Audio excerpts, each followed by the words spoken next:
Hi guys, welcome back to the HUBient channel. This is Stella Bella.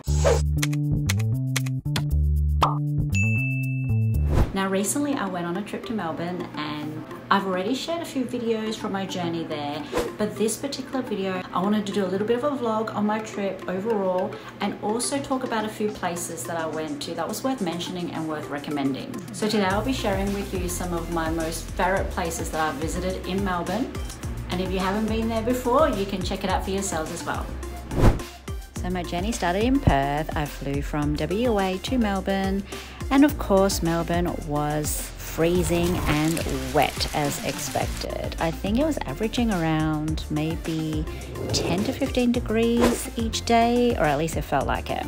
So my first stop was to my hotel, of course, the amazing Brady Hotel in Hardware Lane. Do check out my review of it. I've got a full video up on YouTube on the HUBient channel now that gives a full look into my stay at Brady Hotel, and it is a gorgeous hotel.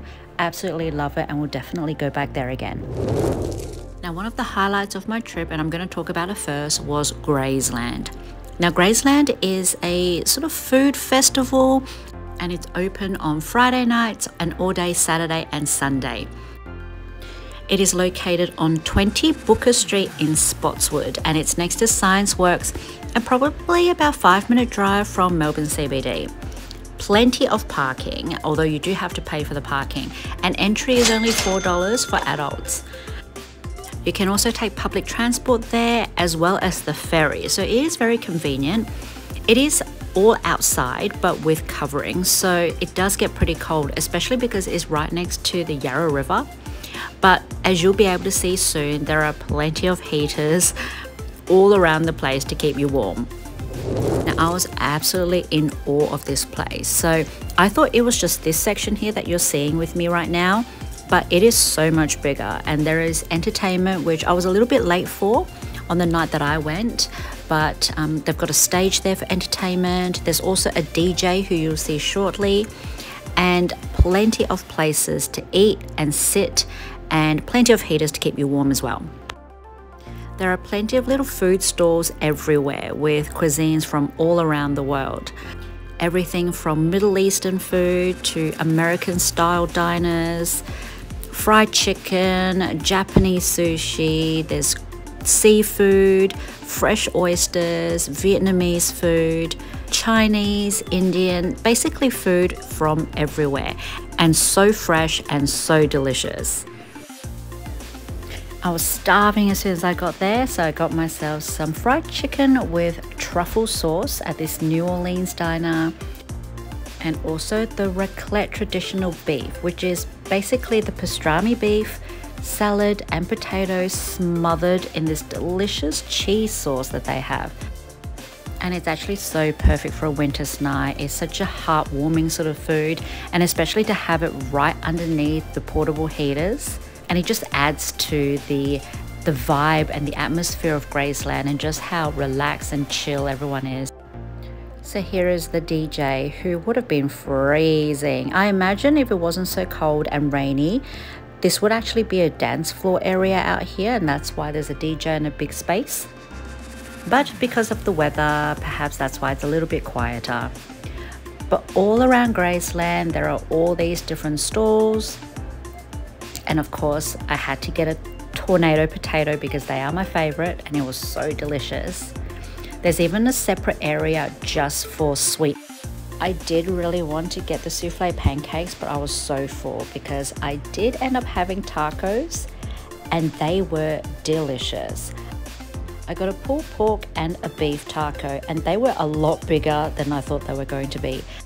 So I definitely ate too much that night, but I regret absolutely nothing. Grazeland is definitely a place you should check out whenever you're in Melbourne. Not only is it a really nice experience of the Melbourne atmosphere and vibes, but the food is so delicious. Next up on my list of recommendations is definitely Fishpot in Melbourne. It's located in Chinatown. It is a very popular Chinese hot pot destination, and mostly famous because of not only its fresh seafood, but also, oddly enough, their sauce station, which has probably around 30 or so different types of sauces and ingredients that you can mix your own hot pot sauce with. So we're not talking about the broth, we're talking about the dipping sauce that you use to dip your food in after it's been cooked in the broth. I've even seen influencers online who recommend their own recipe for sauces that you can try as well. So it's that popular. It also has a very extensive menu, not only for the ingredients that you can use in the hot pot, but also a la carte as well. There's fresh abalones and oysters that you can get, so many different types of sides such as radish, quail eggs, mantou, jellyfish, and there's all these different mixed platters that you can order as well if you just want a taste of everything. For example, different types of fish balls and meatballs, meats, vegetables, even a different types of mushroom platter. They've literally thought of everything, and they give you a little ordering form at the start and you just tick away. Probably bad for people like me who lack a bit of self-control when it comes to food, and I maybe ordered a bit too much, but it was well worth it. Fishpot, located on 206 Bourke Street in Melbourne. Check it out next time you're there.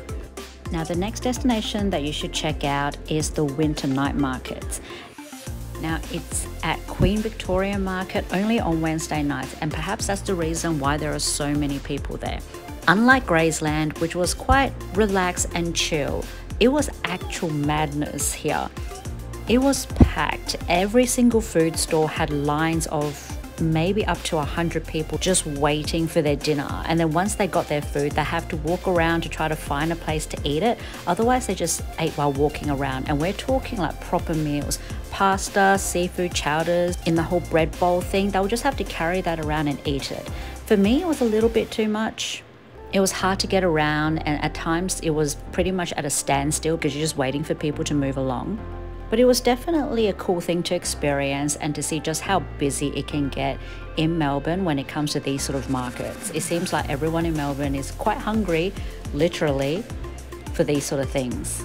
And if you're out of the area where the food is, there's also a little bit of entertainment, stilt walkers, and other stalls that you can get to as well. So Winter Night Markets is on every Wednesday evening from the 1st of June through to the 31st of August. So it is worth seeing, and perhaps maybe go a little bit earlier if you want to get yourself an early spot in line for the food. And last but not least, a major highlight of my trip was definitely Sea Life Aquarium. It was so beautiful, so tranquil, and a perfect way to end the trip.